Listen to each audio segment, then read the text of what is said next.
Welcome back to my YouTube channel Sushma's life book. ತಮ್ಮನೇಲಲ್ಲಿ ನೋಡಿರೋ ಹಾಗೆ ನಮ್ಮೂರ ಹಬ್ಬನ ನೋಡ್ಕೊಂಬರೋಣ ಬನ್ನಿ. ನಮ್ಮೂರಲ್ಲಿ 4 ದಿನ ಹಬ್ಬ ನಡೆಯುತ್ತೆ. ಫಸ್ಟ್ ದಿನ ಮಾದಪ್ಪನ ಕೊಂಡ ನಡೆಯುತ್ತೆ, ಸೆಕೆಂಡ್ ದಿನ ಬಸವೇಶ್ವರನ ಕೊಂಡ, 3ನೇ ದಿನ ಮಾರಮ್ಮನ ಕೊಂಡ, 4ನೇ ದಿನ ಜಾತ್ರೆ ನಡೆಯುತ್ತೆ. ಇಲ್ಲಿ ನಾವು ನೋಡ್ತಾ ಇರೋದು ಫಸ್ಟ್ ದಿನದ ಮಾದಪ್ಪನ ಕೊಂಡನ ಎಳವಾರ ಬರ್ತಾ ಇರೋದು.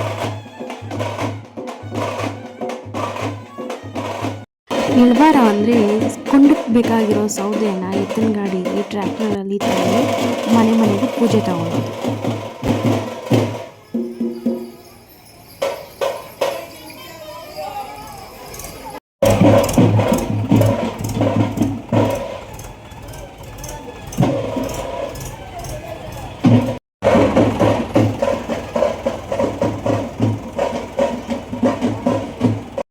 ಮಾರನೇ ದಿನ ಹೀಗೆ ಸ್ವಾಮೀಜಿಗಳನ್ನ ಕರ್ಕೊಂಡು ಬಂದು ದೇವ್ರನ್ನ ತಗೊಂಡು ಹೋಗ್ತಾರೆ.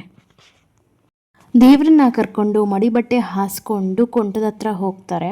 ಹೋಗೋದು ಸ್ವಲ್ಪ ಲೇಟ್ ಆಗುತ್ತೆ, ಯಾಕಂದರೆ ಹಳ್ಳದಲ್ಲಿ ಇರೋದ್ರಿಂದ ದೇವಸ್ಥಾನ ಹಳ್ಳದ ಪಕ್ಕದಲ್ಲಿ, ಊರಿಂದ ಸ್ವಲ್ಪ ದೂರನೇ. ಕೊಂಡ ಆದ್ಮೇಲೆ ದೇವ್ರ ದರ್ಶನ ಮಾಡಿಕೊಂಡು ಪ್ರಸಾದ ಇಸ್ಕೊಂಡು ಬರೋದು.